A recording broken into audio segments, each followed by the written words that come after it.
Hey everybody, this is Dana B and Charlie M. We are the 3%. We're the Mountain Patriots Educational Ministries. I want to thank everybody, guys, for being on here tonight.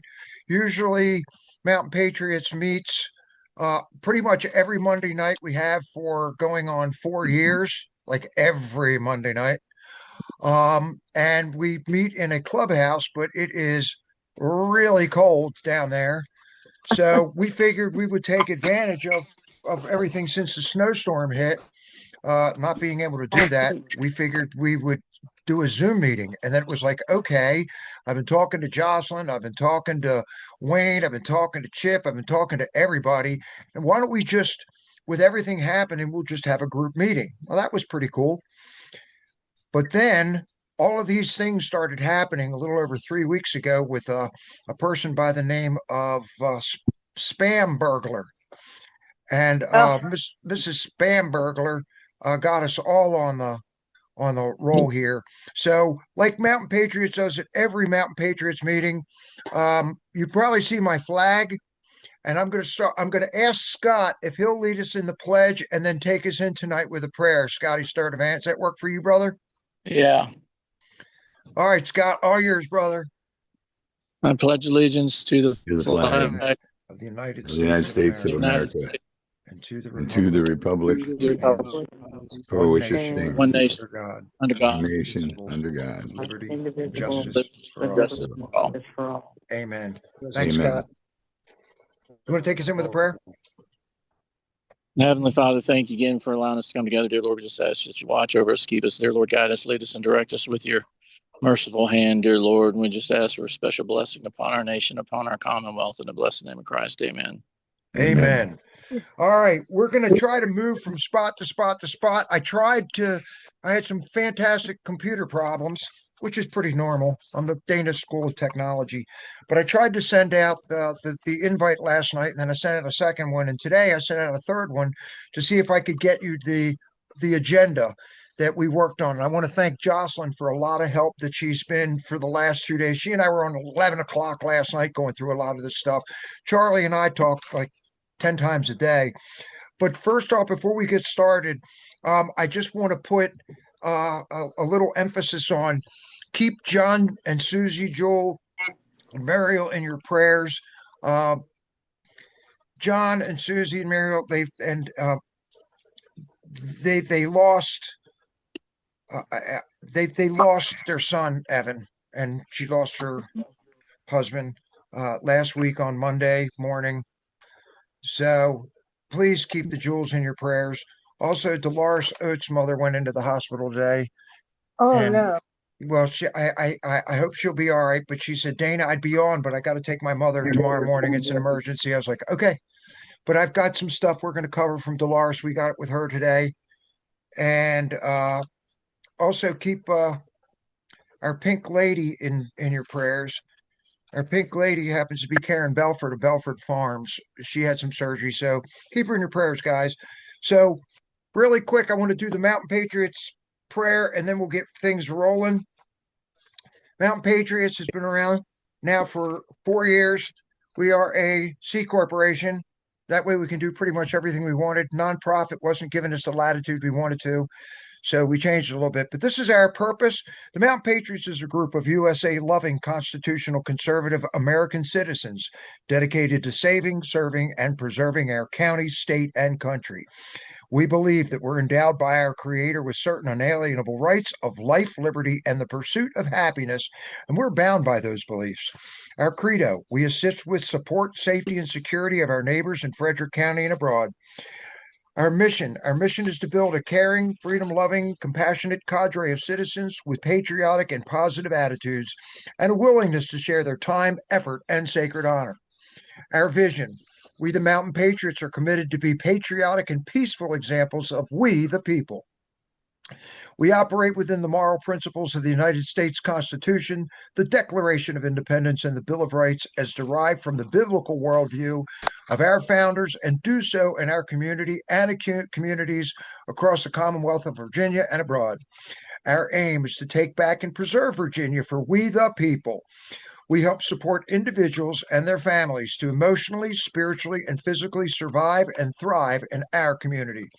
We strive to motivate an engaged electorate to be sufficiently involved in our governing bodies and hold those governing bodies accountable in their performance of those duties that we have granted to them. Our strategy. It's our commitment to help families in need and to educate and activate our communities through conferences, community meetings, a variety of educational, training, and informational videos, newsletters, podcasts, and preparedness training with a Christian worldview. We accomplish our goals for our community through contributions along with volunteers from our group and community. Our guiding principles: we will be vigilant, we will be trustworthy, we will be prepared, we will be reverent, we will be respectful, we will be kind, and you guys know we will be nice. Nice. So, this is a jam packed meeting tonight. I tried to get it out to you. We need to be on board, especially now, folks. There's a lot of people, as you notice, are waking up. I ran into somebody in the gym today that was like, man, I watched Super Bowl yesterday and that was really strange. I was like, no kidding, and they're nice people, but as liberal as you can get. So we're going to cover a lot. We're going to cover what is being attempted, the redistricting, election fraud, 2A rights trying to be abolished, the elimination of parental rights in schools, men and women's sports, they want to stop Republican bills. Charlie will cover that. They want to control everything: the food, the air, the water, your sidewalk, your kids, you name it. And what we're doing in this ministry, we've been doing for the last 4 years. So, what we're doing right now, we are doing education. We're doing prep work, voting, standing up, working elections, podcasting, sharing, talking, and we're fighting back. Look up MTNPATS, which is mountainpats.com, and you're going to find a lot of information about our community on there. So we have 7 ministries. We've got some great guests, think tank. We're rebuilding the party, got communications. We're doing a lot. With that, I'm going to turn it over. It's imperative that we win these elections, so we're going to start tonight. If you guys can throw it on mute, that would be great. That way we don't pick up any sound, so Barbara can edit it. And I'm going to turn everything over to my good friend Rodney Wine, who is our election integrity person for the entire 6th district. Welcome, Rodney. Thank you. Can you hear me good? Yes, Yep. we can. All right. So we've got a couple of things going on right now. This week, hopefully, the House and Senate will vote on HR 7296, which is the SAVE Act, Safeguard American Elections, and what that does is require registration upon voter registration to ensure U.S. citizenship and require a photo ID when they vote. Pretty much common sense things that the Democrats don't want, because then they'll have a couple million voters that can't vote on their behalf. But call your congressman, call your senator, even though we have 2 jackasses as senators in Virginia right now. Call them and let them know. It's their logo, their choice of logo. It's not me. I'm just identifying them by their logo. They chose it, and they act it. So that's I call it like I see it. But call them and let them know. You can you can Google their information, their contact information. Let them know. Vote for it. Pass it. It's common sense to have that passed and protect the United States. Nothing matters if we can't fairly win an election, and elections have to be transparent, they have to be reproducible, the results, and they have to be fair. And right now we don't have that. So, one thing to watch in Virginia, and you can call your delegates and your Virginia senators and let them know that SB 1009 needs to be voted down. That's the ranked choice voting bill. This is really even more screwed up than most usual ranked choice voting bills. So ranked choice voting is legal in Virginia, but it's unconstitutional, and eventually we'll get that ruling from SCOTUS, but it has to go to SCOTUS. We've never had a a ranked choice voting go to SCOTUS that was on the exact question of is ranked choice voting constitutional or not. They had one a year or so ago where they voted on or they ruled on a question of who could bring the ranked choice voting. Does a ranked choice voting circulator, which is a person who goes through and tabulates, do those have to be a member of the precinct that they're in? Um, but that didn't really answer the question as to the constitutionality of ranked choice voting. And I can tell you, any time where you have a round of voting and then the loser, the people who drop off of that round, and if you don't know what I'm talking about, I'll have to do maybe a podcast with you guys, Dana, on ranked choice voting. But Good idea. if you once you have your first round, everybody votes. You rank your candidates, just say 1 through 10. You have 10 candidates, and if nobody, and say you're going for one position, um, the one of the lowest two or three probably candidates on that should be dropped off automatically. But just say they drop off one.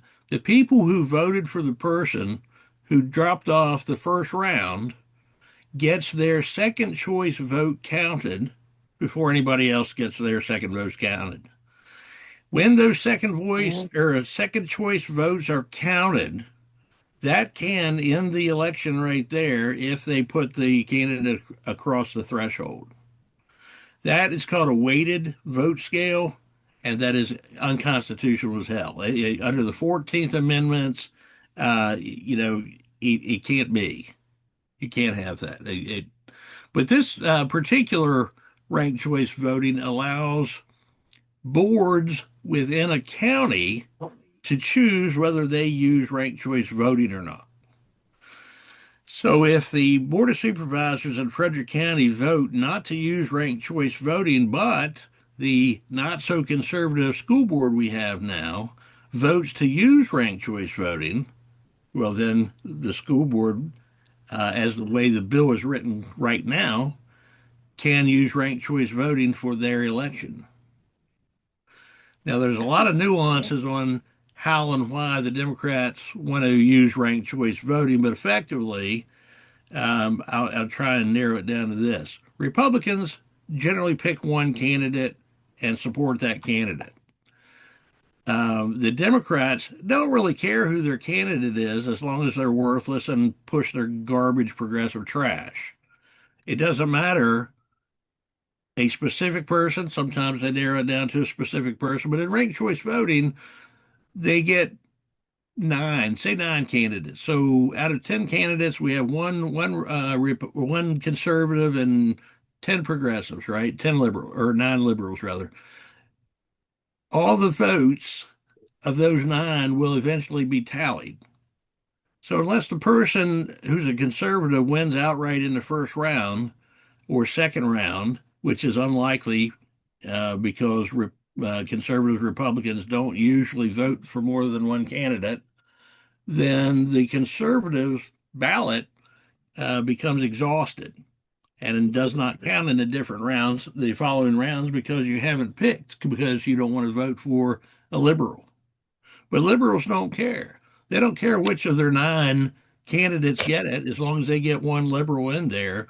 And when you have 90% of a vote coming because they have nine candidates, basically they're going to win every election ranked choice voting ever has if they have 50% progressives in an area.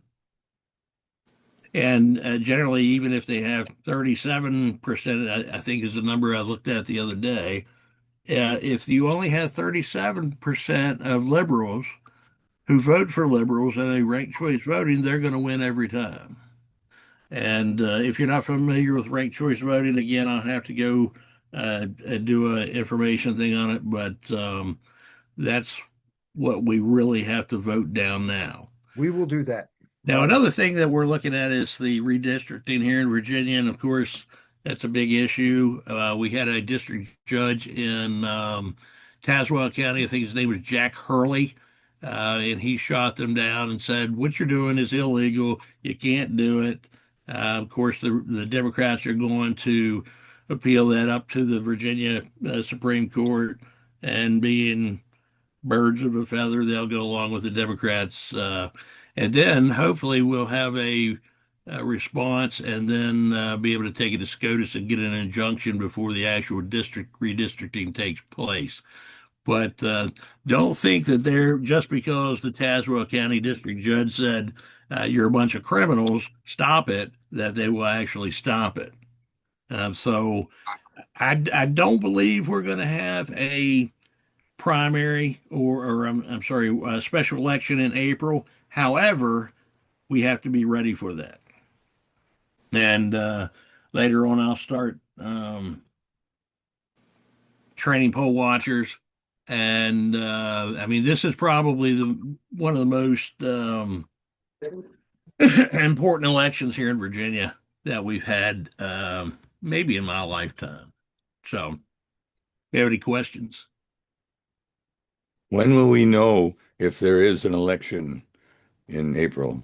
You won't know until they get an appeal through the Virginia Supreme Court. The Virginia Supreme Court says yes, you can do it. Then, if we get an injunction, you may not know until, well, it's got to be 45 days prior to that, but we don't have to know prior to that 45 days start. Oh. Yeah. You have another question? Hey, Rodney, today I was looking at it. I get so many texts and emails. Winchester Star had it all over the front page because the first one, if I'm not mistaken, is if it happens, would be us voting on ranked choice voting sometime in April. And then coming up in November would be the abortion rights or right to life, same-sex marriage, and felons being able to vote. Am I correct? Well, if the redistricting is so the term or the phrase intervening election, and that means an intervening general election, not a primary, not an election that had already started like in November that they're trying to count as a intervening election. A general election has to be intervening from between the first time that they bring it forth that gets voted on, then it has to be voted on a second time by the legislature. And hopefully, we're going to push it to get a second election on it and vote again. But the other three amendments will fall under the same thing. So intervening, if the courts come up with there was no intervening election on the redistricting, then there was no intervening general election on the other three. Okay. So then you're looking at 2027 because the general election in November of 2026 this year will be that intervening election. Does that make sense? Yeah. Anybody have questions for Rodney? I mean, this Rodney's a great friend of mine. We're brothers. But he's done all the election training, going over the registrar, beating those people up, with very nice language. Hold on. I only beat them up when they deserve a beating. I only give them what they deserve. Yes, I'm not a bully. Yes, you do. But if you're going to thrash somebody, you might as well know what you're talking about and thrash them good. Let me I have ask a question. Here's a question. Can you kind of explain the redistricting that they want to do, please? We're going to show you too. Well, they have two plans. One is a 9-2 and one's a 10-1. 10-1. You have somebody that's going to pull up the maps, right, Dana? Yep. So what they're doing arbitrarily is they're going to pick like parts of Northern Virginia. Then they're going to pick counties or municipalities that are not even remotely attached to that area and add it to that area as a district, which is illegal as hell. And you, Sue, what's your last name? White. Oh, Sue White. Hey, Sue. Sorry, I didn't recognize your voice on this sound here. I didn't ask anything. All right. This is Well, Luann. all right. Sorry. This is Luann. Hi, Luann. I've got Hi. a bunch of voices popping up, and then Sue's name came up. So my apologies. Luann. That's So if you look Yeah. at the maps, you have to look at the proposed maps to see what I'm talking about. But it would be like picking Frederick County and then Tazewell County, which is in the bottom southwest, and then making those two one district because it has the proportion of Democrats to Republicans that they would want. So you have to look at the map to understand what I'm saying, and you can contact me if you want after this, and I will shoot you an email in the next day or two, or pull up a link. But Dana, who's coming on to show the maps? Hold on, I'm working on that right now, Rodney. But All right, hold on. Does that give you a general idea of what I'm talking about, Luann? Luann? There we go. Can you guys see that? Yeah, good. Because Jocelyn's going to speak to this as well. Because we've been on this. We've been on this. Yeah, that's not even the map, the last map I had seen, because the last map I had seen had been, it took part of Northern Virginia, and then I think down around, was it Shenandoah, maybe? Because this came out, Rodney, this came out 4 days ago. Yeah, but that's a newspaper. I'm not sure whether that's correct or not. It is. It's what Chris Runyon is posting. Okay. All right. Well, it should be correct then. Yeah. And what you can't see here, I don't need to jump in unless you're ready. Oh, go ahead. Go ahead. I'm finished if there are no more questions for me. Yeah, I think the other map that has the red and the blue shades on it really accents what this is doing. This redistricting here, this map, although it's horrible, doesn't do it justice to what the Dems are trying to do. Okay. Right. So if you take a look at where the 6th is, it actually starts in Harrisonburg and goes over to Charlottesville and then cuts down in front of Lynchburg, Roanoke, and over to Blacksburg. Okay. And it just gets really skinny. I was going to try to show you on my phone, but I don't think you guys can see it here. This is a picture of the 6th district. I don't know if that. Yeah. That's your 6. This is your 6 right here.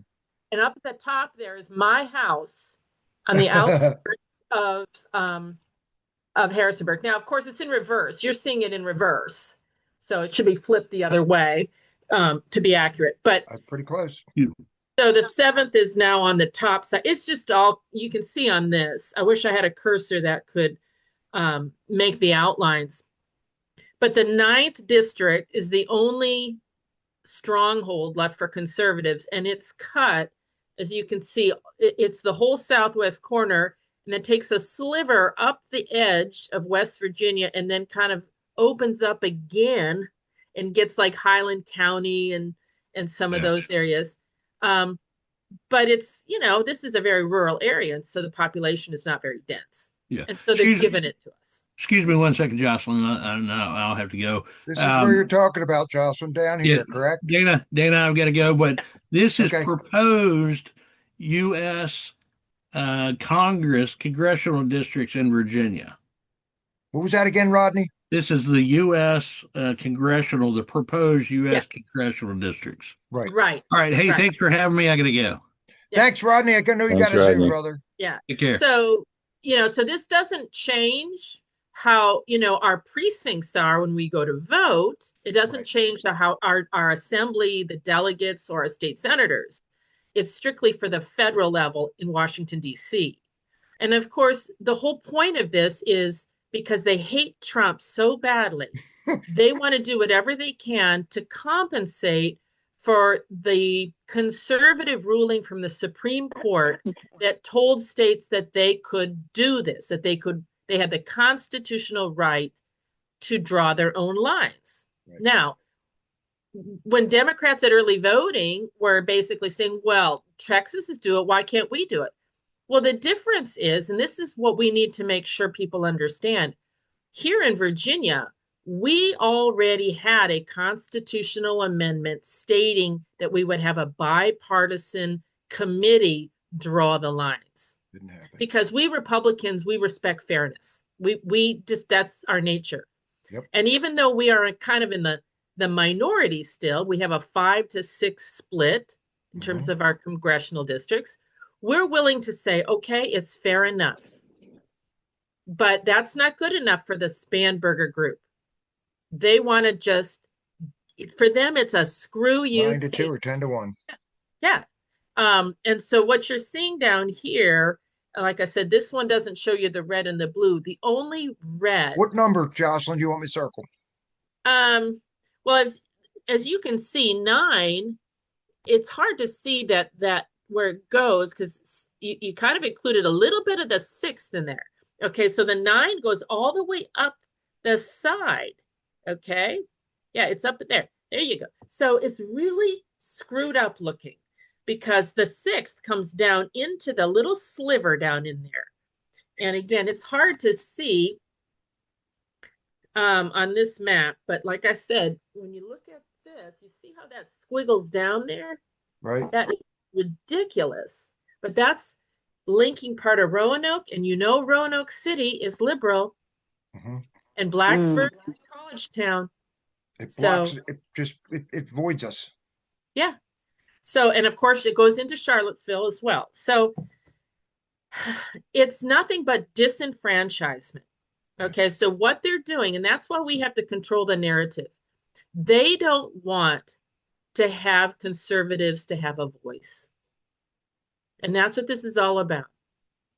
And we need to make sure that people understand we already had a constitutional amendment for a bipartisan committee for redistricting.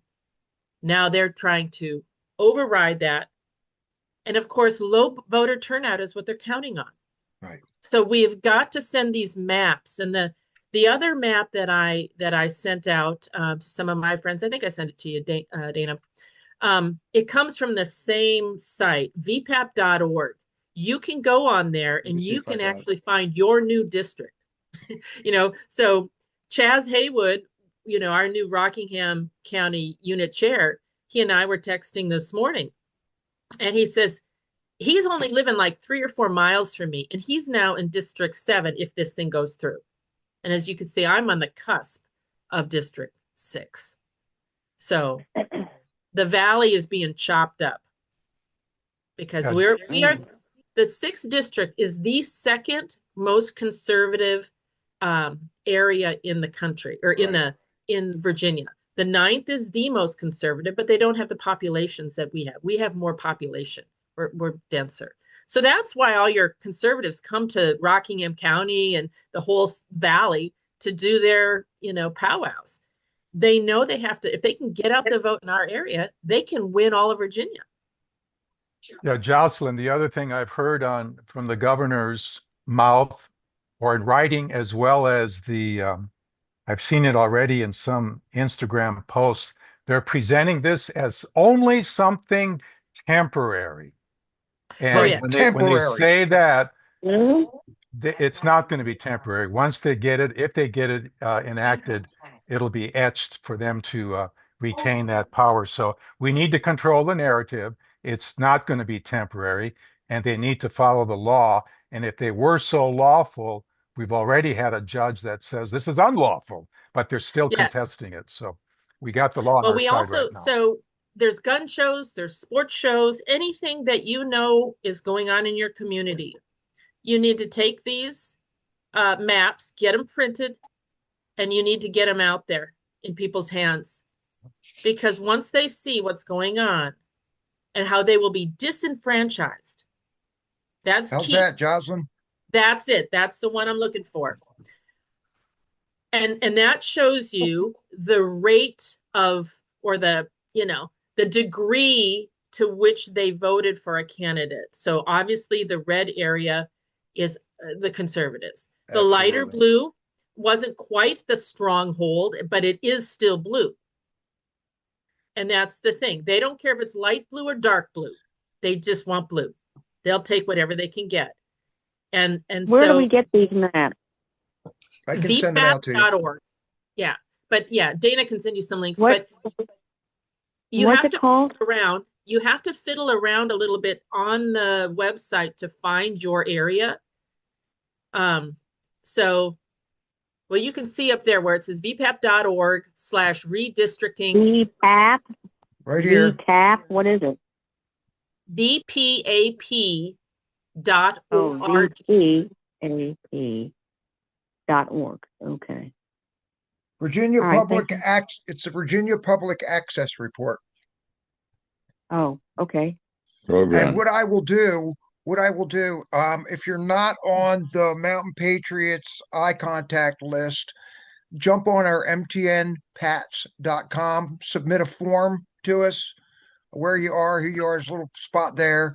We'll add you to the contact list, and I will send it out so that everybody has not only this VPAP, but this whole presentation for you. Oh, cool. Okay. We try to do our best. Hey, even if this goes to a special election, I don't have much hope. I mean, 500,000 Republicans sat home this past election. And when you look at Spamberger and McAuliffe, they had the same amount of votes, and McAuliffe lost and Spamberger won. Yeah, I am so disappointed because I know a lot of folks in our county worked hard, knocking doors, donating, campaigning, doing as much as we could possibly do for naught. I'm really, really discouraged over this. And I don't know if we can wake folks up. We have to spend money in the right places. We're not doing that, you know. Well, I will say this. John Massoud is our 6th district chair here. There's a place to donate at the 6th district chair that we're putting together the signs, the stickers, the text messages, the phone calls, the banners. I mean, almost anything that you could think of that wakes people up to what we're doing will be available if that happens. So we have a special coffer that's working on that, as well as FCRC, Frederick County Republican Committee. We meet the last Tuesday of every month. If you are not the fourth Tuesday. Fourth Tuesday, I'm sorry. The fourth Tuesday of every month. I will say this, if you're not a member, you don't have to be a voting member, but just to be there and find out what's going on, it would behoove you. We have one shot, guys. Whatever they pass right now won't happen literally until July, but that gives us what? February, March, April, May, June, 5 months. And I do think that there's a lot of things that are going to be coming down the pipe that help us, but I'm not banking on it. I always look at things like if something good's going to happen, it will. But if something bad's going to happen, it's up to me to prevent it. So we have a lot of work to do. But this is your VPAP site, Virginia Public Access, and I'll send this out to you as well. Good. Jocelyn, what else you have? Well, I guess there's if you're talking about the narrative again, we've got a Rockingham County gun show coming up this weekend. So again, we're going to have 2 booths. The Republican Party's going to have a group. Belita McDonald, she's on this here, and she's heading that up. And then we've got our Tea Party group, the Massanutten Patriots. So we've got to get people out there and have flyers and stickers and things that they can read and get a grasp on. Now, I don't know if you can see this properly. This is a bumper sticker I made, and it says, "You can vote socialism in, but you will need a gun to get it out." Okay. And they want those too. And I think that summarizes pretty much all the bills that have come through in the last month. So something that will get people talking. Remember that people's attention span is slow and low, and they don't grasp the details. All they know are kind of the basics. Do I need to come out? Is it going to affect my life? And this, there's 10 gun bills right now. One of them's actually the same as the one state or Senate is the same as the House bill. So really 9 bills, all designed to again, affect law-abiding gun owners. And I mean, those are the people that get punished with these types of administrations. So we have to make sure that people understand that when you vote Democrat or you sit home, this is what happens. We had 500,000 people that didn't vote. Yeah. And those are the ones that, right, a lot of those people right now are the loudest. Well, when you threaten gun rights, people will come out of the woodwork. That's the one thing we saw in Rockingham County when they were threatening sanctuary counties and whatnot back there during COVID. The people came out of the mountains and showed up to meetings. Now they kind of sit back and don't really care. I will say this, there's enough on this platter right now in the state of Virginia. There's something for everyone to hate. Yeah. There's literally something for everyone to look at this and go, I am really not happy with this at all. And that's a lot of I'm just going to say it this way. That's a lot of the 45 to 47 Trump plan was to expose a lot of this stuff so you could actually see it. Sometimes you can't tell people what's going on. You have to show them and you have to feel it. And he's done a pretty daggone good job with that. So we'll see how all of this stuff works itself out in the next 6 months, 9 months, a year. Yeah. And then we have to make sure that we have the right judges in place.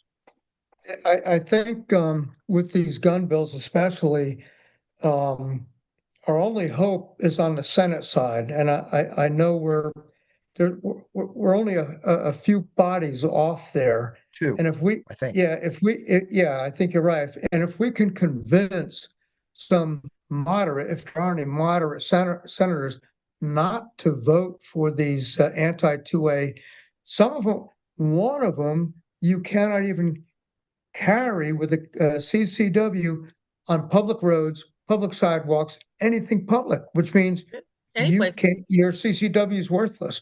And so we've got to figure out who would, maybe we get a hold of Timmy French, say, hey, who do we have a chance of trying to sway, and just do a letter and a phone call campaign to ensure that those 2 senators don't go that way.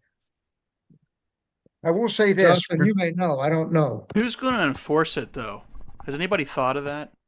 Why? Nobody's going to. Who's going to enforce? Who's going to enforce? Who's going to enforce an unconstitutional rule that's tyranny? I have the right to not support that. So who's going to enforce those laws? There's going to be that one guy. I was told when I got into law enforcement, there's going to be that one state trooper. And sure enough, I was driving down an HOV and got pulled over by a state trooper. I badged him, and I still got a $250 fine. It was that one guy. And so you can't what would be his probable cause to take your firearm away? The law. What about the Fourth Amendment? Does that not matter anymore? Do we need to take that away? So the Fourth and Fifth Amendments, you could play that card. What about the Sixth Amendment? This is what they're messing with. This is what it's all about, guys. So it's tyranny. So just resist it. Well, make sure you know who your sheriff is in your county, and where. Let me say something right here. Charlie and Scott and I had the opportunity last Monday. You can find this on mountainpats.com.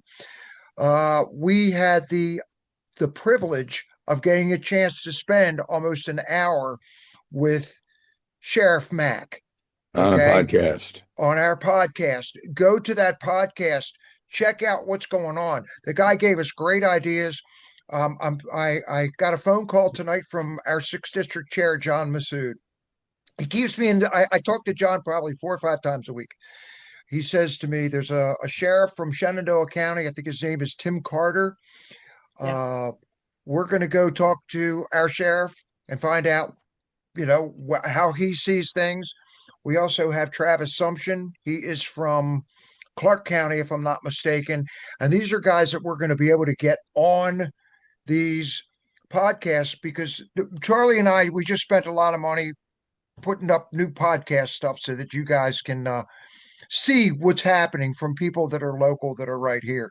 I want to share this with you too. The week before, 3 days before, Abigail Spam Burglar got into office, she was on with Stephen Colbert. And you've got to pull up the clip. She talks about her Second Amendment, working with the CIA, what she does, and she carries. And I'm thinking to myself, oh, wait a second. You're sitting on national television right now, and you're telling people that you carry, but you have all of these gun rights for us peons that can't carry. I have a serious problem with that. From the time I heard that, I was like, this is not going to fly. So we need everybody's cooperation. Jump on these meetings, follow what we're doing on these podcasts. There's a lot of great information that we're trying to get out there. Okay. Anybody have anything else before I turn it over to Charlie? Jocelyn, do you have anything else you want to add? Well, I just wanted to mention that cool. They have within the school bills. That's coming. But they have a rule about, notifying parents about gun laws and gun safety, preventive, and all this stuff in the home. So they're trying to get this bridge, right? They're going to try to me, it's entrapment of some kind that is being developed because somewhere along the line, some kid's going to talk about something in the home. Well, it's all medications. There's a list of 100 things. So I'm very concerned that what looks, and this is what's so easy, the average person will read a bill or, an amendment that's coming through, and the words look really nice. Fairness, right? That's what the redistricting is all about, fairness. People inclusion understand the implication. They've got to be able to see the bigger picture. And that's what we have a little treat tonight, though. I was able to get in touch with Ann Tatus, who has been down in. If they don't take her out, I mean, she is. I'm telling you, she is a warrior mama. She does not care about them. She cares about your kids. I have never seen anyone with the information, the journalistic background, and the oomph like Ann Tatus, and she's going to be on here at about 8:10, 8:15. Tonight was take my daughter, I think it was ballet night. I try to keep track of what everybody's doing, but I think tonight's ballet night. So she'll be on after this to cover what's going on in the schools, and you're going to want to know because all of this stuff affects, it's all from the ground up. It's indoctrination from the ground up. So this is what I'd like to do. Charlie, he and I got a chance to speak earlier. For some of you that are new to us, Charlie is the co-chair of Mountain Patriots Educational Ministries. He's on the Planning Commission. He's done work with the Navy. There isn't anything literally that Charlie hadn't done. He's a Sea Scout, aren't you, Charlie? Right. He's a Sea Scout too, and he's got the greatest wife that makes the most fantastic cookies. If you wanted to pick your own grandparents, Charlie would be it. So I'm going to turn it over to Charlie. He's going to tell you a little bit about what's going on with Dolores Oates and what's going on with our legislators and all that stuff. All yours, Charlie. Thanks, Dana. Well, first, before I get started, I just want to remind everybody that membership is important in order to keep our group growing and keep our impact growing. And in my humble opinion, that's the only weapon we have, is getting the information and that you're hearing and that you'll dig in and find out to those people who don't care. The more we can shed light on that information, the better. So we need to do that with more people being willing to pass the word, to learn and share, and so help us grow. Like, you're so dumb, bro. Like, you want to do a political movement thing, but then these people are doing this.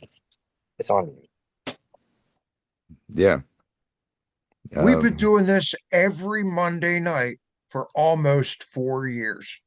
So if you look at the ministries that are on there, you help us pick a ministry and help us out. Politics may not be it. Children maybe farming, prepping, radio, which I'll get to. Charlie, all yours.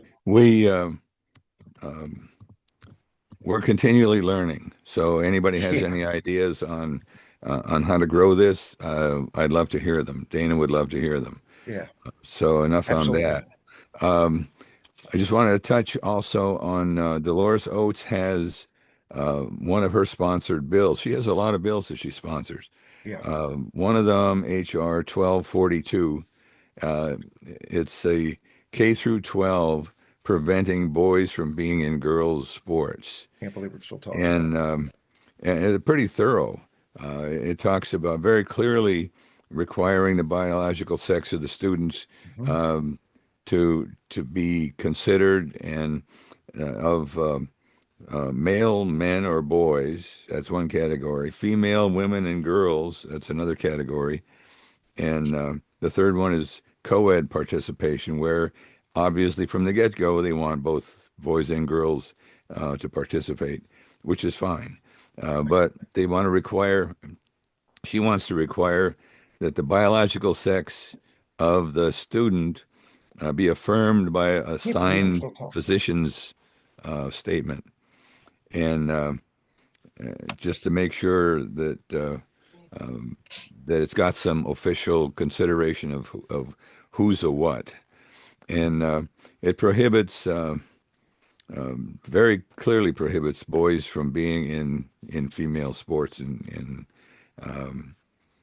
it also prohibits the government from entertaining complaints and opening investigations for any schools or institutions that are adhering to what this bill does, to make it non-discriminatory. Right. And then it makes it valid for allowing the student and family to have a civil action against the school or against the institution if those rights are violated, and if there's damage to the student. So that's just kind of a summary. There's something else on a bigger picture that's affecting this. This is in subcommittee. Well, back up one second, Charlie. For this particular bill, there's a hearing tomorrow morning at 8 a.m. in Richmond. So if you can send an email into your congressmen, senators, everybody that you can, or be online. I'm waiting for Emily to get me the link for it. She was supposed to hopefully send it to me, so you can be there tomorrow morning if you so desire and speak your mind. Okay. Yeah, but here's another rub too. I like the comment that was made that the margin of control in the Senate is maybe something that can be overcome by finding moral liberals. And I know that's a stretch, but I'm sure there's some out there. How do you say that? But there's somebody called Tim Anderson who is a lawyer down in Virginia Beach. He ran for state senator. I think he used to be a delegate, and he had some really strong opinions about what should happen because of a statement that came out. I don't remember who made the statement, but they said there will be no Republican bills considered, no Republican bills brought to the floor. What? Right. So that's their attitude. That's their strategy. That's Don Scott. And if that's the case, Tim Anderson is saying every Republican, when that happens, should stand up and walk out. that would get national attention. That would get everybody's attention. But there's absolutely nothing to be gained by staying in there. There is something to be gained by making a statement like that, and also preventing the liberals from claiming that, oh, that's bipartisan, because they might have gotten one Republican to go along with it. But they all need to grow a pair, stand up, and walk out. So that remains to be seen. So with that philosophy that no Republican bills are going to make it to the floor, Dolores Oates bills are at risk also, that they're going to suffer the same fate. If that's so. So no matter how logical and reasonable Dolores's bill is here, It has to get on the floor. it has to get to the floor if it's going to do anything. So I tried finding out more about Tim Anderson online, but I couldn't find anything except the fact he's a lawyer, does pro I'll get bono it out work. to you.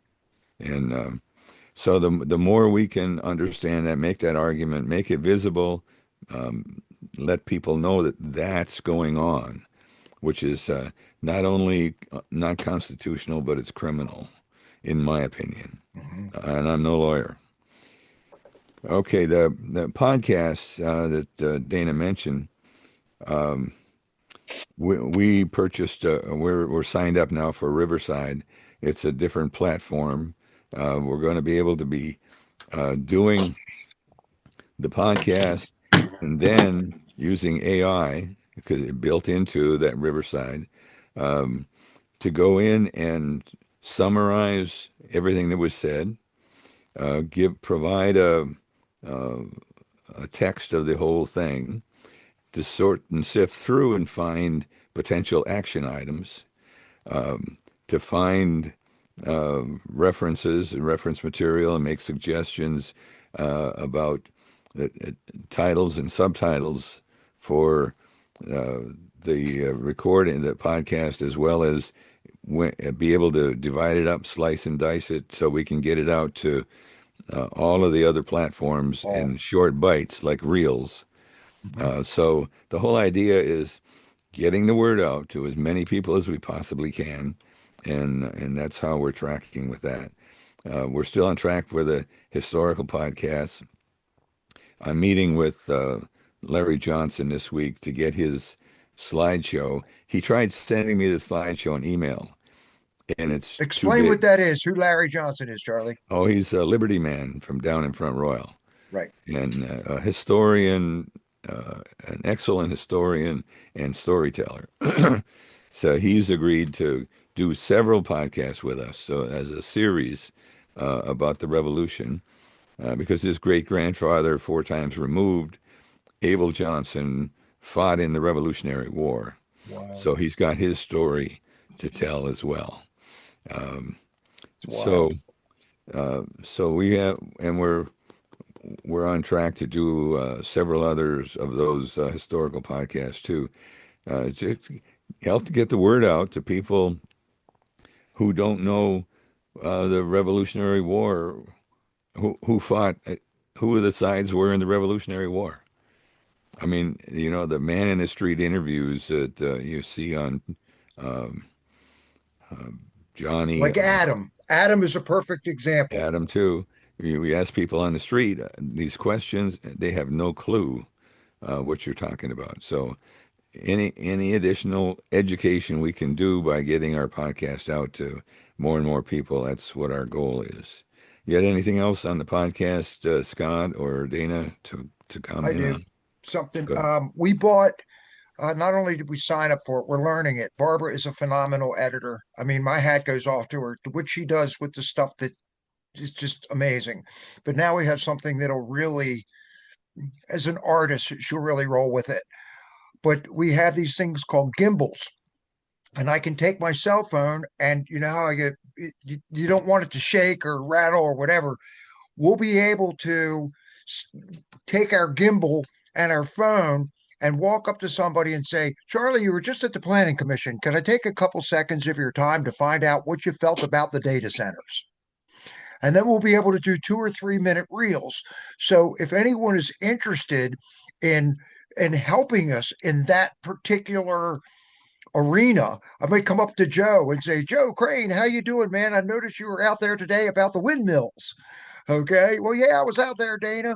And I talked to Ben Klein the other night. It was at the Super Bowl party. This is true. I heard from Dan Best today. Dan said he was out at Ben Klein's, and they're going to try to eliminate the windmill project. But that could be a little 2 or 3 minute soundbite that we can get out to people, so there's so much going on. Our main concern right now is here, Virginia. We are all citizen reporters. All we should be taking that serious, and we want to be able to take the clips that you and we find and insert them in the podcast and have a conversation about it. So we'll be able to do that with this the new capability. Okay, think tanks. Yes. We have the the data center think tank report still out there, and we're looking for the opportunities to speak up and get our findings included in anything that's going on with Frederick County. We did the sheriff podcast that Dana mentioned. We may need to do a think tank on the constitutional sheriff. Yep. And on the Constitutional Sheriff Peace Officer Association is something that I think we belong to. Yep. But we all need to support that kind of a nationwide push to help get constitutional sheriffs in place. And so that could be another one. Another one is Dana and I talked about it today, is with all of this crap going on in Virginia, why don't we become part of West Virginia? All the counties along the border of West Virginia can move into West Virginia if they want to. Have no idea how well that might work, or what the battle is, but it might help. Hey, Charlie. Yes, go ahead. It's a huge battle. So it's got to be voted on by the legislature in West Virginia. Yep. Then it's got to be voted on the legislature and be signed by the governor in Virginia. Then it goes to the U.S. Constitution. So you and I will be in heaven before that would ever happen. Yeah, it's a very long process. I just think it's a dream too far. Although I wish it could happen today, but it ain't. We can look at it, but that shows we know what's going on. Yeah. Well, and it's worth coming up with something that just described what you said. You know, the facts and the reality of it. I'm not suggesting that, or I'm not saying that we're going to do this as a think tank, but it's something to think about, as well as casinos, another topic that we might want to focus on. So anyway, Dana, that's all I have. Thanks, Charlie. I mean, I don't know how it's going to work with the data centers, but there's so much. We actually kicked the hornet's nest. That's how I look at it. You know, everybody would have just gone along with what was going on, and we spent 13 weeks putting together a report, and a lot of that report didn't have what their report had in it. So it made a lot of people step back and think, and that just shows what happens with a little bit of action from everybody that's willing to step up and do something. That's why I'm talking to Charlie every day, or I'm out to lunch with Wayne, or I'm doing emails at 11 o'clock at night with Jocelyn, or I'm going back and forth with Kent. I mean, it just keeps going. But there is something on Wednesday morning that goes with that conversation. Small Business Freedom Alliance is at West Oaks Farm Market. It starts at 7:30 in the morning. It goes till 9 o'clock. I'm pretty sure John Jewell would be there. I talked to him yesterday. They're making it through. He's trying to get back to normal. But we have Wyatt Pearson, who is the top of the food chain pretty much for Frederick County when it comes to the Planning Commission. And there's He's also he's he's the head of the planning department. he's the head of the planning department, That's our staff. and he will be there also with the commissioner of the revenue from Loudoun County. So they'll be explaining what's going on in Loudoun County and things like that. We're hooked up pretty tightly with Loudoun County with a lot of the guys that are down there. They're doing a lot with election integrity. So Wednesday morning would be a really good thing if you can get to the small business freedom law. I would be there, but I have 16 credits of continuing education, or my license expires at the end of the month for life, health, and disability. That's something else that we're going to talk about in future casts, what we can do about healthcare, because there's a lot out there. So I'll jump on it from here.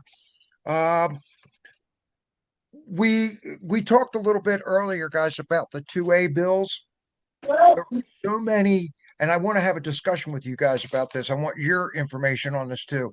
Today, we had the opportunity, or I had the opportunity. How many of you get the honey badger report from Amanda Chase? Sign up for the honey badger report. She is in Richmond almost every day. The woman is incredible. She's like Jocelyn, or she's like Ann Tatus, or Dr. Sheila Fury, but she's been down the road with all of this. Okay, in Congress as a delegate. But Amanda puts out the honey badger report, and let me see if I can find it real quick. It's honeybadgerreport.com. It's at honeybadgerreport.com. And if there's some days I get 2 of these a day. I mean, she's rolling. Let me see. I got back. Okay, here's one tonight. Honey badger report. Gun grab continued on the Senate floor today. So I get all of this information from her. She's talking about the gun grab on SB 160, sponsored by Senator Russell Perry, Democrat. She says, well, I'm sympathetic to Mulkey's heart-wrenching personal story of the decades of domestic violence from an ex-husband. She still thinks, you know what? You got to be able to protect yourself. This is all a ploy. All of this is a ploy to make sure that they take our guns away. But there are all kinds of places here that we can support and try to keep our 2A intact. Remember that it's like Jocelyn, correct me if I'm wrong, in the Senate it's 21-19. Is that about right? Yeah. It's 21 Dems to 19 Republicans. Right. So all of this stuff literally, guys, has to go through both houses, and then it has to get to the governor to sign it. So I don't trust anybody. I'm not sure about what happened with the election. I don't know. I'm watching what's going on right now with Georgia and a couple other places. I think there's a lot that's going to come out of this. But her honey badger report is absolutely. You got SB 27 from Carol Foy, SB 38, SB 160. Get a chance. Just read through it. Why do we take a little bit of time to read through it? While you're out there talking to people, say something. Talk to them. Go ahead. Did you can say something? Yes. I typed in honeybadgerreport.com and nothing came up. Good. It should come down. HONEYBADGER. Yep. And then you put report right after it, not space. It's just honeybadgerreport.com. .com. Oh, mine didn't come up. Pretty sure. I'm making sure. It comes No from Amanda spaces. Chase. It comes directly from Amanda Chase. She's another one of those people that I'll be talking to at 12:30, 1 o'clock in the morning. Yeah, it's right there. The honey badger report, no spaces. I don't know if I got my. Did you find it? Yeah. You might have to type the in front of it. The honey badger report. The honey badger report. All right, I'll try that. Yeah. Thank you, Jocelyn. It's right. It's thehoney-badger-report.com. Yes. So on top of that, they're trying to take our gun rights. I think I think we're going to be okay if we all stick together and we actually get the word out. I think most Republicans and conservatives and even some Democrats are pretty ticked off right now about what's going on. Like I said, there's always something on the plate for somebody to hate. I remember dinner with my mother. There's always something on my plate I didn't like. But the Utah license classes are all over Virginia. Tim Anderson, again, is putting on these classes. There happens to be one, I think it's filled. It's on Round Hill Road on the 18th from 6 o'clock to 9 o'clock. They're going to not only will they change the gun laws, but reciprocity between different states won't be there like we're used to it.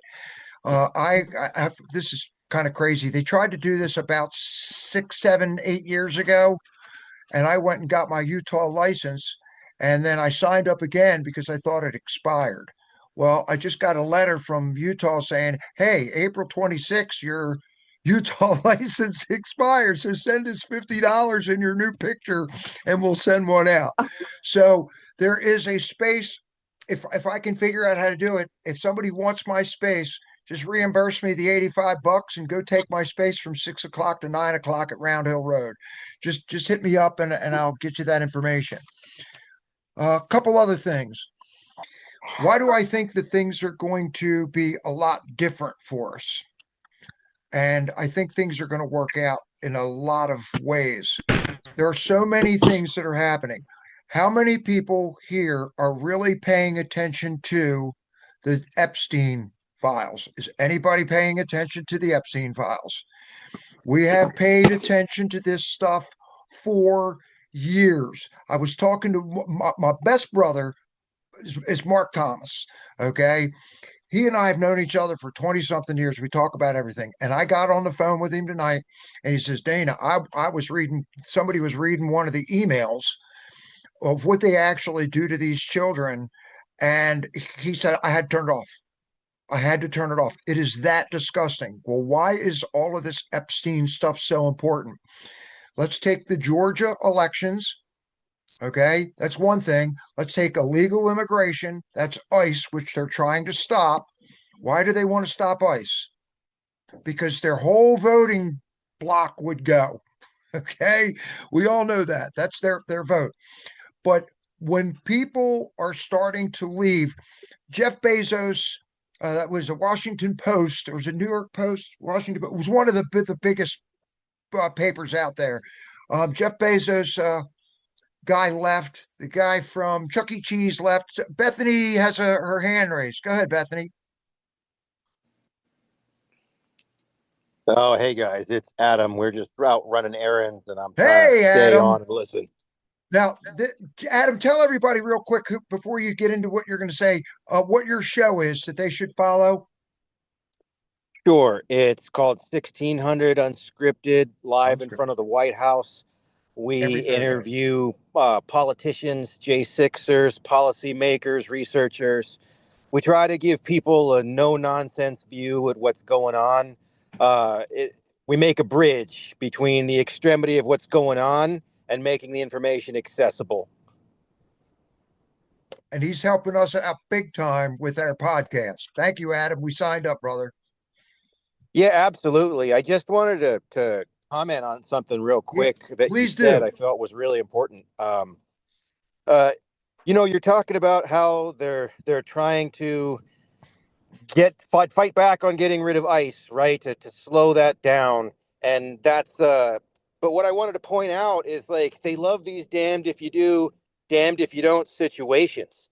Yes, they flooded us out with immigrants, and yes, we desperately got to get them out of here because they're eating us to death with welfare and crime. But we also don't need ICE and Palantir OS and tracking everybody with AI, and all of your freedoms get thrown in the trash. They want to package that deal so you can't have one without the other. It's like a ratchet strap. You're like, I need this problem solved desperately. Well, you guys caused it, and now the solution is going to drag you down further. I try to beat that. We got to watch out for that Palantir and invasive AI. And I just wanted to comment. Thank you so much for letting me talk. Adam, that's a great point. There's a couple things here. Palantir is run by Peter Thiel, and we're going to find out a little bit more about him as we go down the rabbit hole. That's all the AI stuff. Remember, Trump wants to make everything AI, so we can track all of these people, yet we get tracked at the same time. Okay. Are we heading towards CBDC? I don't know. All right. Let's pray that it doesn't happen. But the Epstein stuff, it also came out today that Howard Lutnick, who is the top of Cantor, was the top of the CEO of Cantor Fitzgerald. Cantor Fitzgerald is the insurance company and record keeping business that was in the Twin Towers that went down on 9/11, and he was the CEO of it. Well, he was the only one that was found on the Epstein list. Okay, now that it came out. Okay. Yeah, and I know I got you. Jocelyn's right. Ghislaine took the fifth, wants immunity to spill the beans, and they're not going to let her have it. I was listening to what's his name? I got Blanche. I think it's Todd Blanche today. I do listen to liberal news, guys, because you can find out a lot about how they think by listening to what they're telling you. They will tell you exactly how to trap them. Okay. They can't keep their mouths shut. They tell you anything that you want to know because they can't help it. And they have to tell you what they're going to do before they do it. That justifies it, and it makes you complicit because you allowed it to happen. That's kind of how they get out. So you have Howard Lutnick today that was given a choice. You can either be fired or you can resign. And he's the Secretary of Commerce. And part of the reason that we have meetings like this on Monday nights is because I know that everybody is so busy. You guys are so busy with what you're doing. You're the people that are keeping this country going. I mean, not everybody can stay home. Well, I don't stay home. Not everybody can do what I do or Jocelyn does or Charlie does. You know, we get bits and pieces from everywhere. But you guys are the ones that are keeping this country going. And that's why we put this together so that on Monday nights we can discuss what's going on and bring you up to speed. So what's going on with Epstein? When this stuff comes out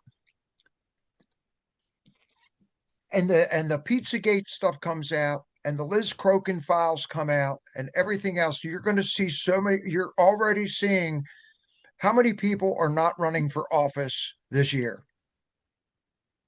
Fat Jerry isn't running. Nadler. Okay. I mean, there's so many of them. Fat Jerry's not running. That tells you a lot.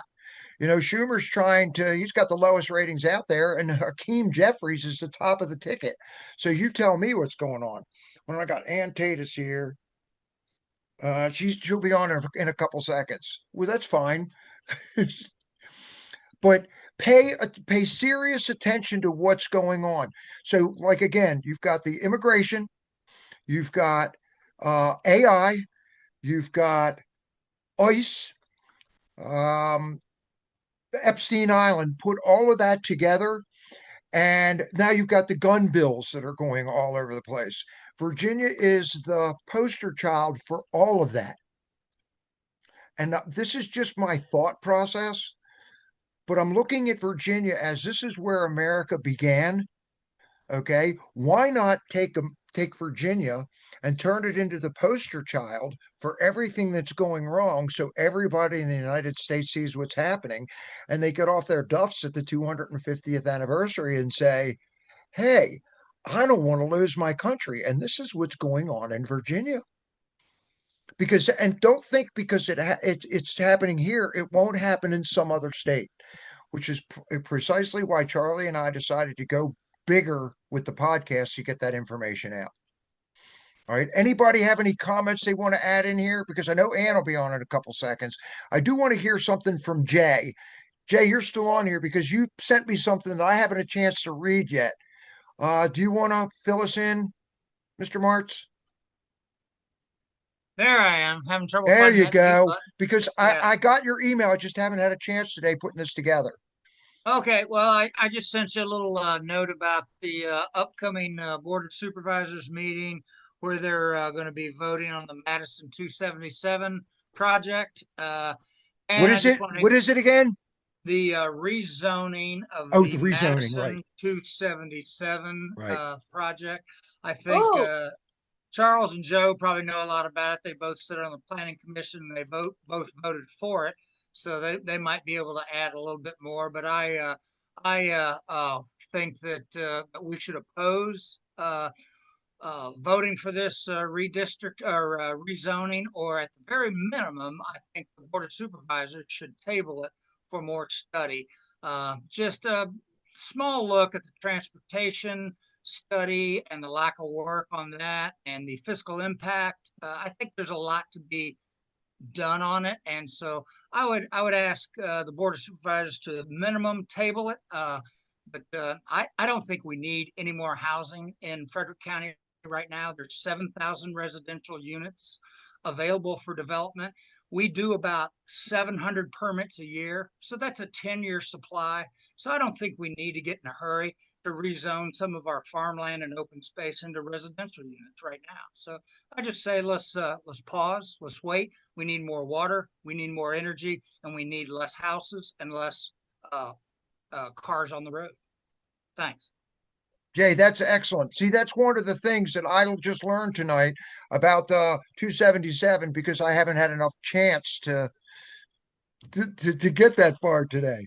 Joe or Charlie, hey, Joe and Charlie both voted for it, so they might want to chime in a little bit. Fill us in, Charlie, just a little bit about how that works. Can you?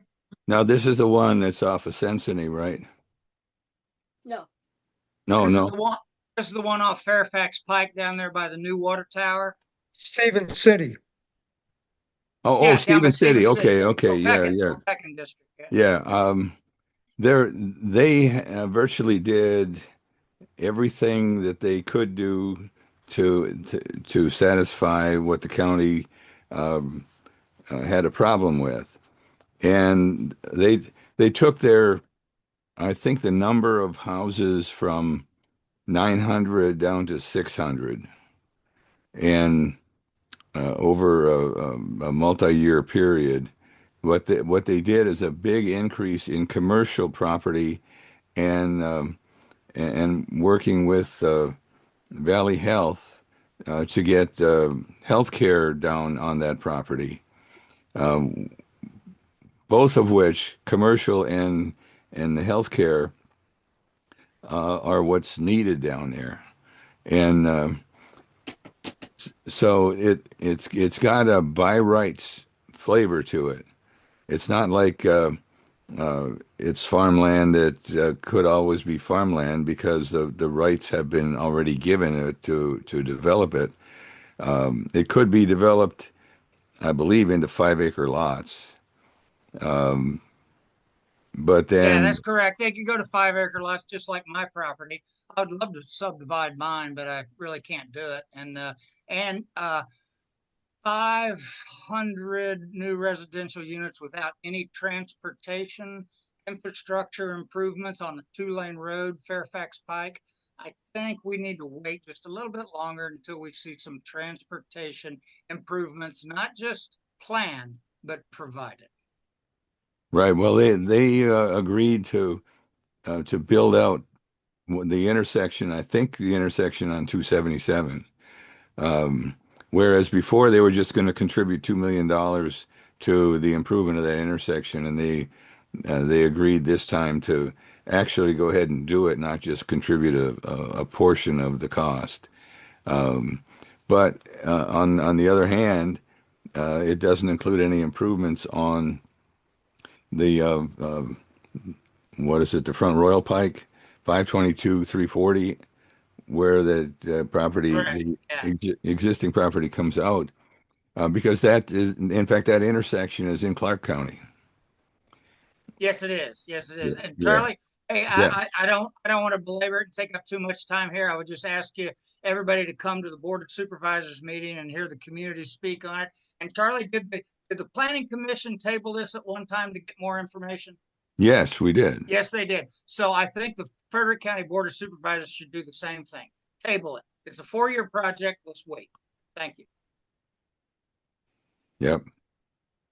Wow, I we mean, learned something. they did what we asked, so it was kind of hard to say, okay, now we put you through all this exercise to develop further your proposals and what you're providing us. Um, Now, do we have a moral right to say no? I mean, did we string you along for whatever the huge cost was to further develop those things? It was a toss up. It was a Yeah, toss up and decision. Charlie, hey, this is Jay again. And I'm not trying to put you on the spot. I already tried to shame Joe Crane. He's my buddy. So I do that quite often. But anyway, no, I don't disagree with the planning commission approving it because the developer and the owner did go back and ask and did what you asked them to do. So Yes, they I did. totally understand you guys moving it forward, but I do believe it's not a done deal yet, and we ought to just table it and do a little more work. So thank you guys for your time. Jay, you're right. First of all, I don't shame easy. I called you out, Joe. I called you out, buddy, but Well, you did. No, and I appreciate that about you. I went there honestly with the intent of voting no. But I had talked to several folks, to include Charlie, and they brought up some valid points. And I think the main valid point was, before I got on the commission, is the commission asked the builder to go back and make, a lot of changes, which cost them hundreds of thousands of dollars to make those changes. And with that, I was like, well, and then the other thing that really ticked me off, so there must have been 50-ish Lake Frederick people there and one of them spoke for it. Everybody else was against it. But then I was like, well, wait a second. You guys are building 500 more units on your side of the lake. So stop being a hypocrite, right? So how about stop building those 500 units on your side of the lake before you tell somebody else on the other side to stop building? So between talking to folks and finding out the background on this more, which I was glad I did, and then the hypocrisy of the Lake Frederick folks, that's why. And then plus, I was the second to the last guy. I was going to say my vote didn't count because everybody else voted for it. The only guy that voted against it was Vaughn. So anyway.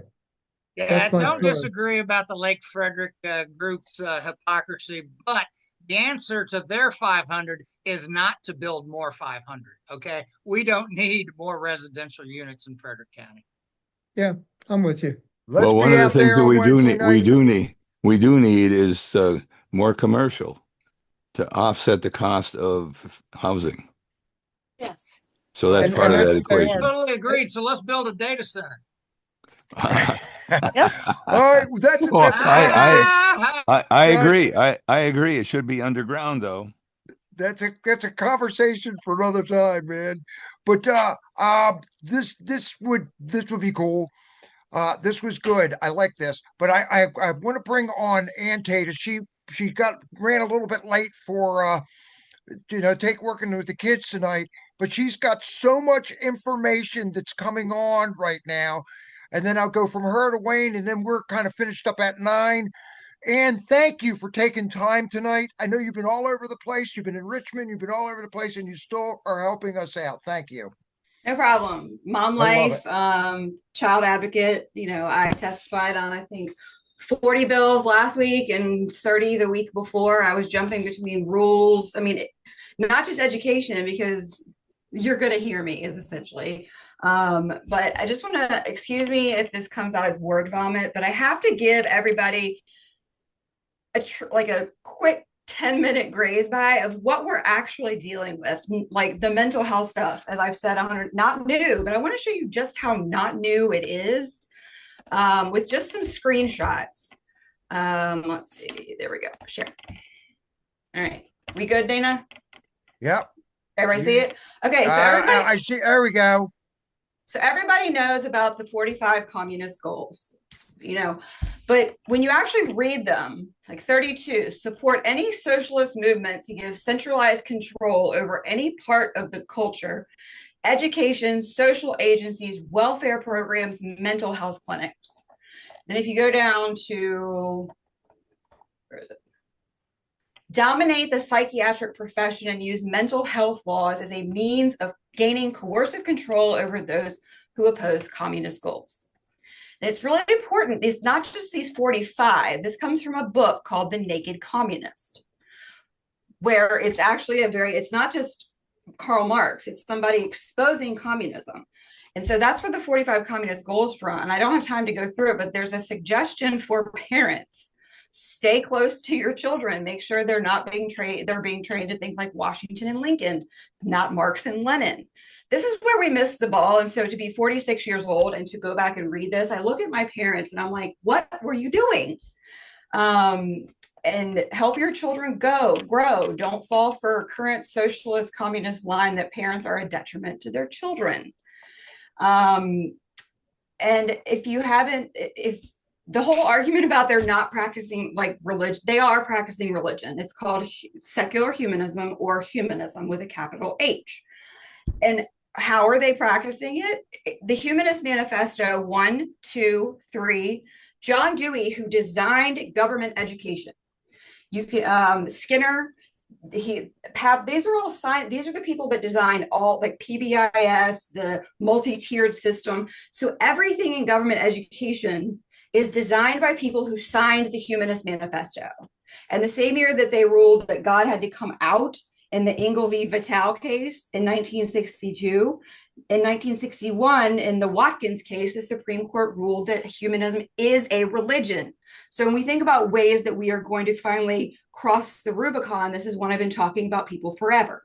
If you have a system of education that is designed by preachers and reverends, but it is based off a textbook of the Bible, this is where it gets really confusing if you don't know what you're talking about.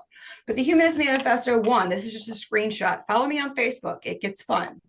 But in there, it says, we assume that humanism will take the path of social and mental hygiene. Humanist Manifesto 2, down here, innovative and experimental forms of education are to be welcomed.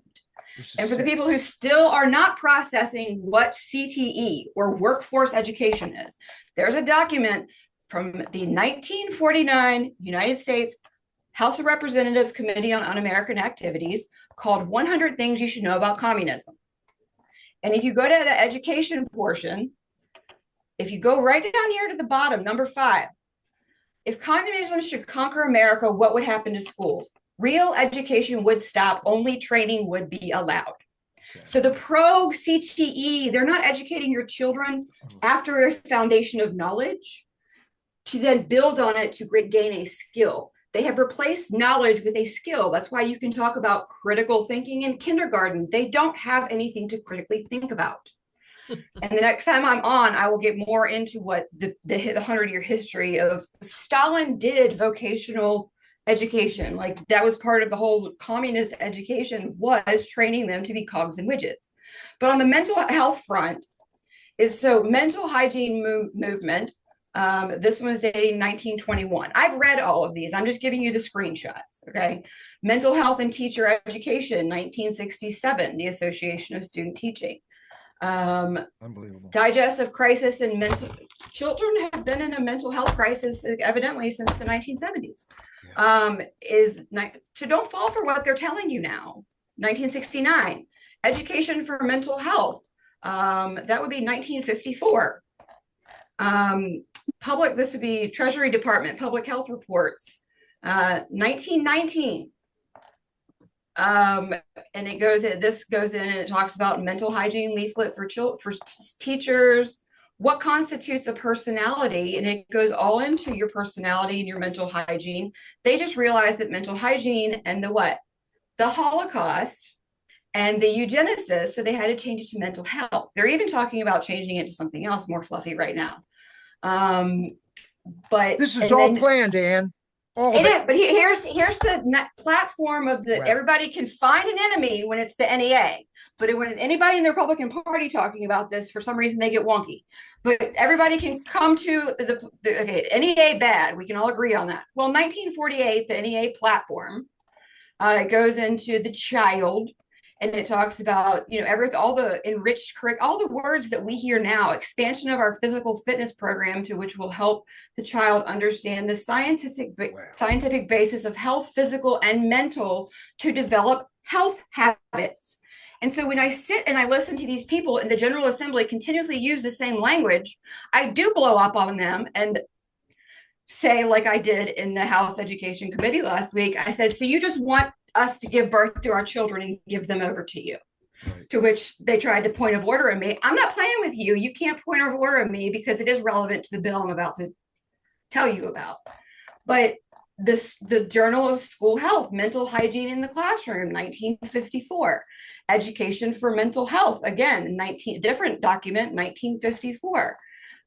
This would be Community Mental Health Advances, from the U.S. Department of Health Education, because it used to be called the HEW, H-E-W, by the way. And then this one's really bad, Mental Health and World Citizenship, 1948. And so is that with the little time, I was like, what am I going to share with them to get it? Is that when you hear people talking about it, you need to interject, even if you are not the one that can make them fully literate, as to send them to me. But you need to start say, you voted for this. Do you have any idea how long this has been in planning? Well, would you talk to somebody? You know, it's like I'm sitting here watching them build, because next year it's going to be an elective. I'm not kidding. After sitting through this session it's going to be rail car building.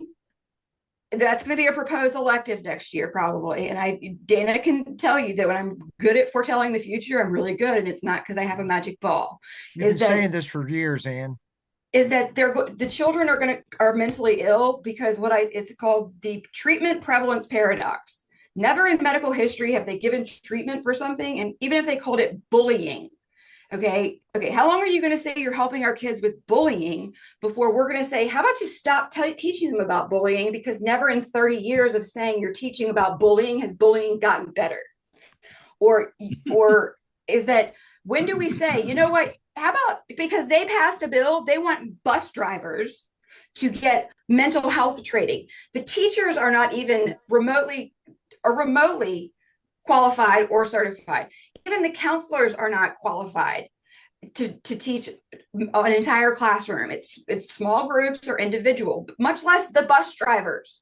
But they do not care. They want, and my comment was, how about you pay them more with that money, then they'll be happier, or you educate them not to drag our children down the aisle by their feet, rape them as children, or drag them off of the bus.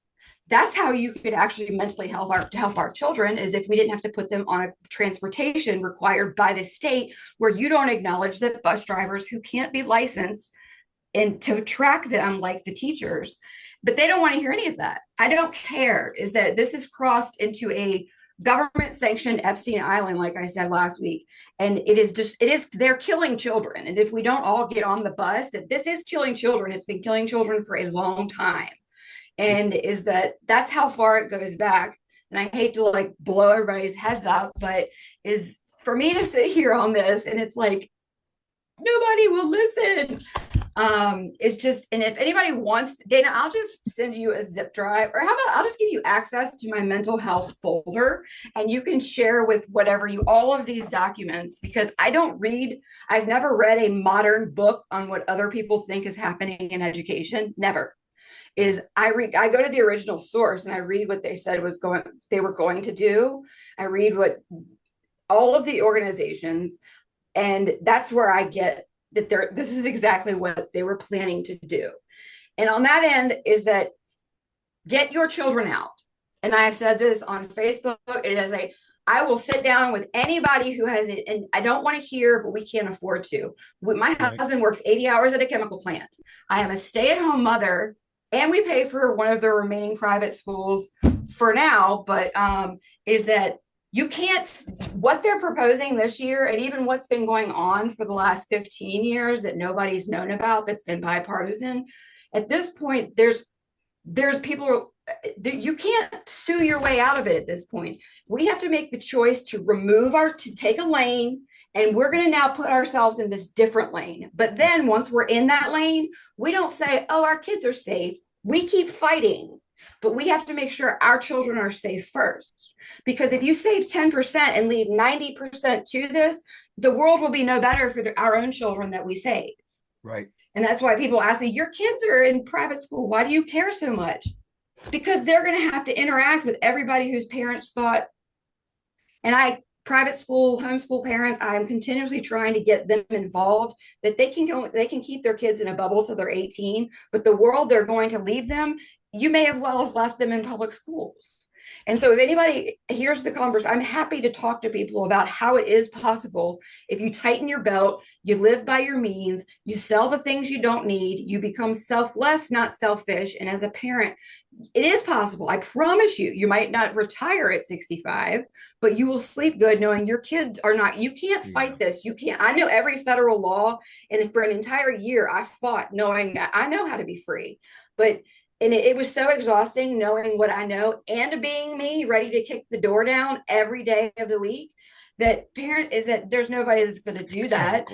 There's nobody that's going to kick the door down or burn it down like I would for my kids.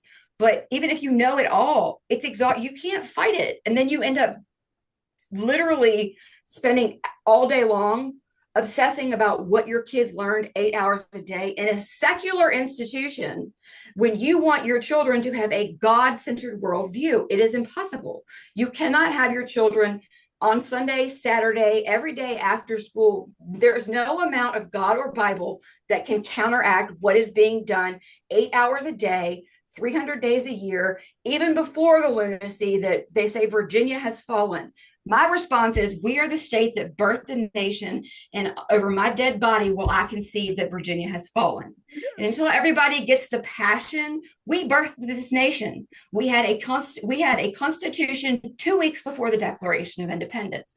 We can concede that we've lost, or we can finally get over how far right you are, or if you just want your children to live under a free nation that doesn't get rights from the government, where their rights are still inalienable, and you don't have a government that's giving rights or giving them away. That's the whole thing about the gay marriage. I don't care about gay marriage. It's already legislated. We don't live in a country where the government gives rights or takes them away, because that's the world. And that actually flipped Democrats on that, being like, do you want to leave a world where the government because when the regime changes, which it always inevitably will, and that's what I don't, is that your children if we keep up with this revenge politics, your children are going to be the ones having their rights stripped from them that the government never had any business giving in the first place. But thanks, Dana, for getting me all hyped up at 8:30 at night. And I absolutely love you. And she's right. It is an Epstein Island. And for any of you that have sent your kid off to college, okay, and they were this great kid to begin with, and all of a sudden they come back and they're a completely different person, and you're going, what happened? And I want to thank you so much. But I've got real quick, I want Adam to pop in here. We have a good buddy of ours on here. Chris is down there in Florida. And Adam, I want you to jump in here real quick before I turn it over to Wayne. And thank you. And we want to do a podcast with you. Anybody, Dana knows how to contact me. I literally spend all day on the phone with people who actually want to do something. Yep. It's what I get unpaid to do. I just want to save the world. I don't want to make money. I don't want to be famous, but I know how to do it. It's just frustrating because it's not popular with either party. That's why you're here with us, Ann. We're the same way. That's right. Charlie and I say we make less than zero, right, Charlie? Right, right. Thank you for your service, Ann. Hey, man. Charles, you're the man. All right. I'll see you guys later. Thank you, Ann. Thanks, guys. Oh, she's phenomenal. I'm glad we recorded that. Adam, all yours, buddy. Good to see you, man. Hey, thank you so much, Dana. You guys are having a great show tonight. That's really informative. I just want to jump on real quick.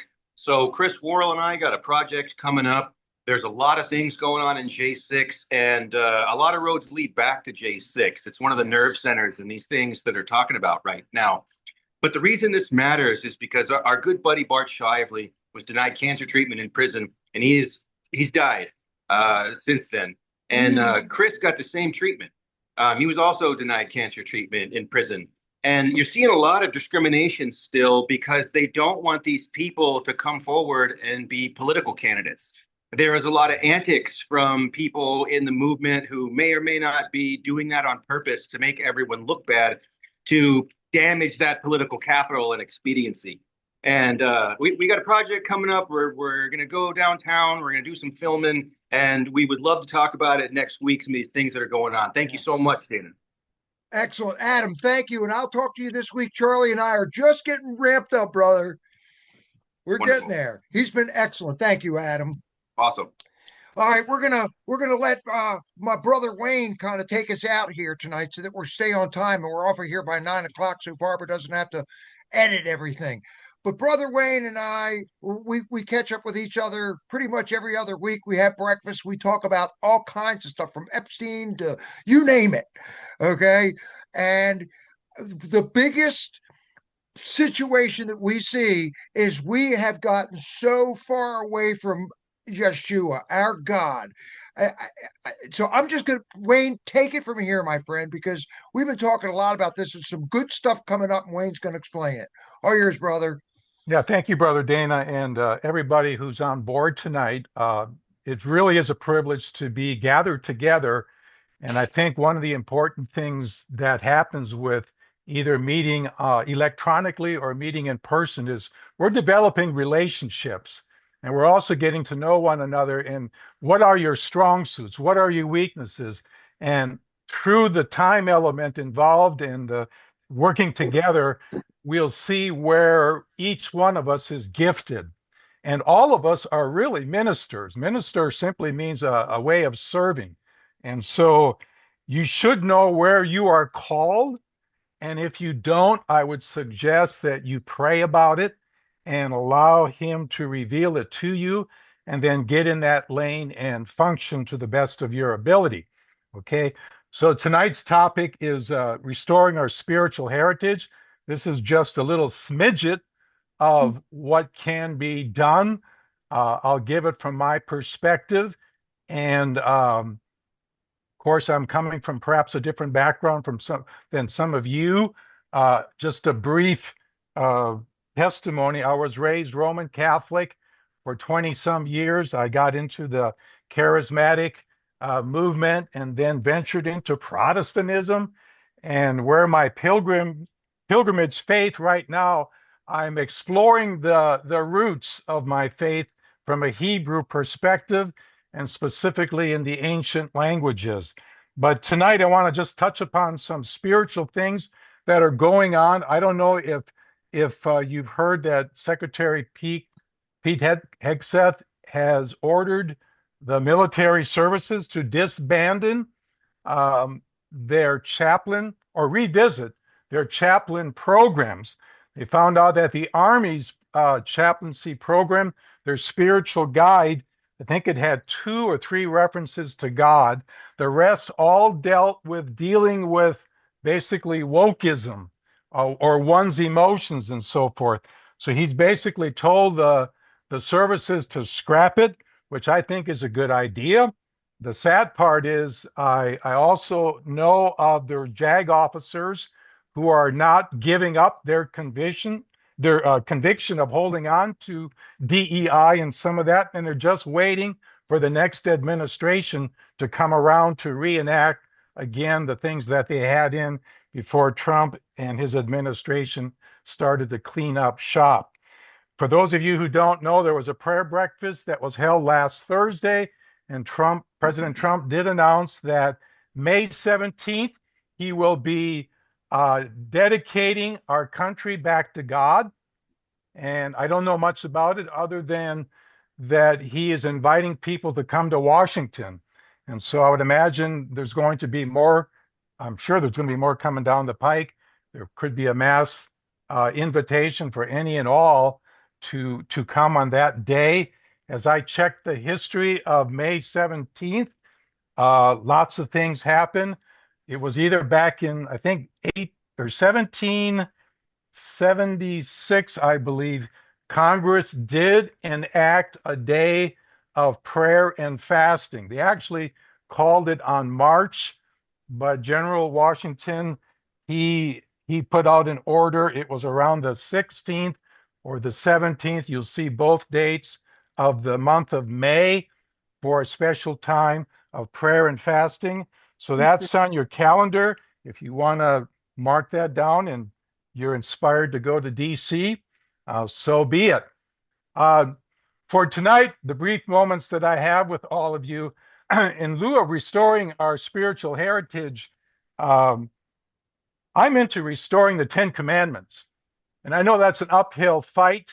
There are several states that are dealing with court issues, Texas, Alabama, and Arkansas, simply for just playing the Ten Commandments, either in a building, a school wall, or even on the grounds.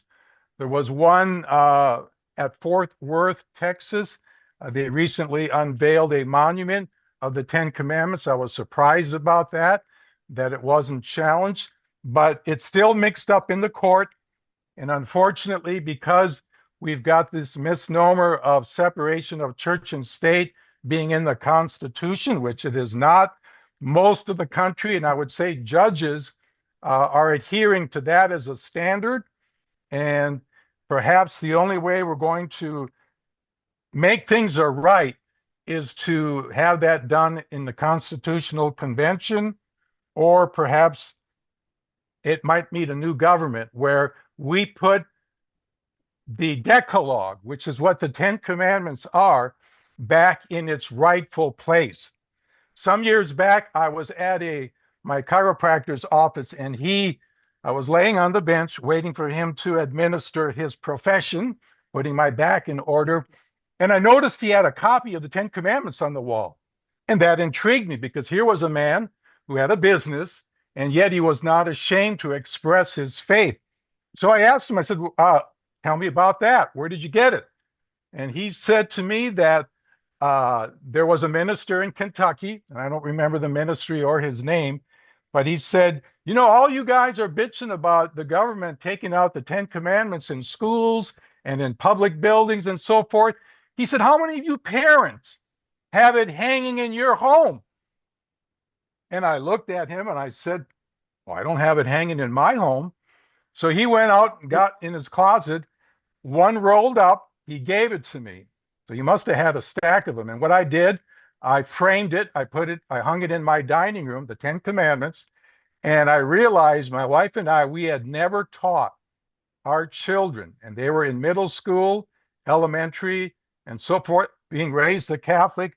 I was taught to memorize it, albeit they took out number 2 about making idols, but we never taught our kids that. And so after each meal, we would basically drill and teach and cause them to memorize the Ten Commandments. They never learned it in Bible school, Sunday Bible school. So the mantle was basically on our shoulders.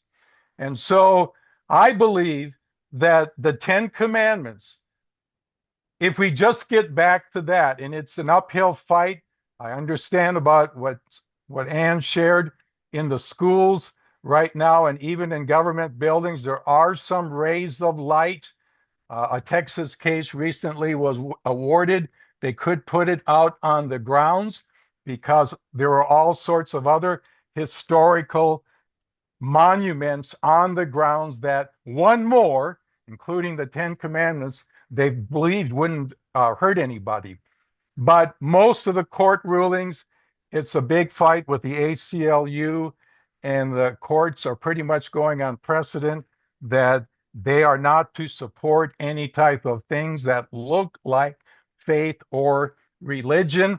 But that doesn't stop us individually to allow his spirit to deposit that covenant. And that's what it is, a covenant into our hearts. So I'm going to give you a homework assignment. And the first assignment is, if you feel led, you can go online and you can easily order a banner or a poster or a copy of the 10 Commandments, or better yet, you can even memorize it. And it's pretty much in the Exodus 20. That whole chapter deals with the Almighty giving his covenant to his people on Mount Sinai, and doesn't take you long to memorize it. I won't put anybody through a test tonight, but once it gets settled in our hearts, if you have children, teach it. Or if you have cousins, bring it up. We need to restore the covenant because he gave us a blessing and a curse. And when we forsake him, Romans 1 says he turns us over to a reprobate mind.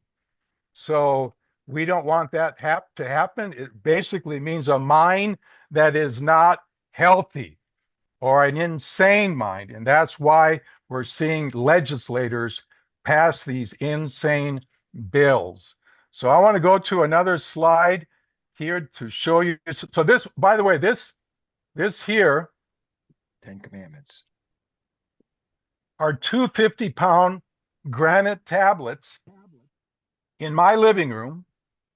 And if you can see it, it's got a funny looking script. This is what you call Paleo Hebrew. And I was the benefactor of this from a person who passed away. His goal was to get this into the hands of President Trump.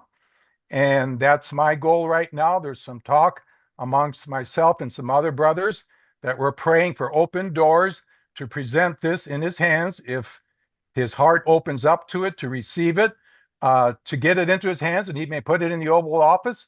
He can take it home to one of his residences. But these commandments, again, this is the covenant, and even just the presence of it, the Almighty says that where my name is recorded, I will come and bless you. And right here in the first line, this is the first line of the covenant. He identifies himself, and in the ancient Hebrew, his name is pronounced Yahuwah. It's in the word hallelujah. If you've ever said that, what you're really saying is praise Yahuwah. And he identifies himself, and then he gives his covenant to his people. And unfortunately, they broke it. Now, back in, let's see if I can get this shot up. This is a site my son and I are at Los Lunos, New Mexico. And we had visited this place. We found it. I was aware of it. You can go online. It's called the Monumental Stone. We can't see it, Wayne. I don't see it yet. Oh, wow. Oh, because this is really cool. I've seen this. Can you see it now? No. No, I am really enjoying this. Still the two stones. All right, let me see this. Let me see if I can X this out. Yep. This is really cool. Oh, man. I love it. I love this. We're bringing this country back to God. I'm telling you. Brother, I lost it. Let me see if I can pull it up real quick. Mountain Patriots Educational Ministries. No, that was that one. Let me pull it up here.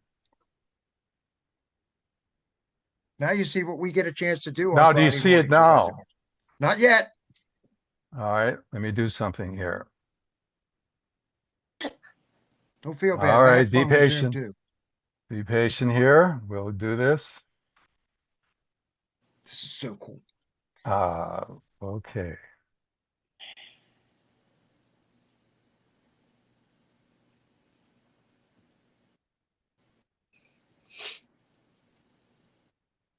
Do you see it now? Almost. Yes. There we go. There All you right. are. So this is in Los Lunos, New Mexico. And I was taking my son to Alabama for his commissioning in the Air Force. And I said, hey, are we going to be near this place? And he said, yeah, Dad. And we rolled down this rural road. It's in the middle of Nowheresville. And I'm going to zoom in here and look at, see if you guys can see this. Well, maybe you can. Yeah, we can. Well, on this stone is that ancient Paleo Hebrew writing that was basically It went extinct about 500 BC, and the Jewish people went with the square script. This stone has his name and the 10 commandments on it. Now, there are some naysayers that say, oh, that's a hoax, but there are linguistic scholars that say this is legit, and they guesstimate it's about 3,000 years old. What does that mean? That means before Columbus came, before the Vikings landed, before the Declaration of Independence was written, before the Constitution, this stone, somebody, and I would attest that Solomon had a great transatlantic fleet, and that's hard for us to believe, but they were in alliance with the Phoenician, with the king of Hiram, who were knowledgeable of the seas. They traveled, navigated all over the world. And there's evidence not only here, but in the South Americas, even in states like Ohio, Bat Creek, Tennessee, they found this script. But this is the only place where the 10 commandments were written or in a summarized form. So I would submit, hey, this is the bedrock of our foundation. It's written of a covenant with, and I'll say Yahuwah, for us to keep, no matter who comes along and says, well, this predates it. This is the oldest that I'm aware of. And so I would say, and my son even brought up two logical questions. Dad, you got a point here. Who did this and when did they do it? And some say, well, maybe it was the Indians. There was a professor, his name is Hibben, who actually discovered it from a guide that showed it to him back in the 1930s. And the Department of Interiors of New Mexico basically didn't want to touch it or protect it because you can see up here and in the stone itself, it's been vandalized over the centuries and the weather has taken a toll on it. But the script is still there and they're just like, well, we don't have the money to do anything. Well, this whole rock is about 80 tons. And I thought everybody would be flocking to that place. And it's in down a rural road. You got to hike in about 1.5 miles, and then you've got to know where you're going. And there it is, right engraved in the side of a rock, a testimony for any and all to see. So to close this up, I'm all in favor of let's get back to the 10 words, the covenant, and that'll be a start. And you'll say, well, the government, forget about the government. Let it start with you first and your family, and let that bridge out, because they can't make any laws on our hearts as the Holy Spirit works and engraves that, as the book of Hebrews and Jeremiah 31 says, he's going to record that on our hearts. So I'll close with that. If there's any questions, I can try to answer, but that's the short version of helping to restore our spiritual heritage. Thank you, Dana. I love it. I've got Wayne. Thank you. That was incredible. Thank you, Wayne. We are bringing this back. We're bringing America back, guys. I'm telling you. Well, I want to thank everybody for taking the time tonight. I've got about a minute left. We have about a minute left for Barbara here.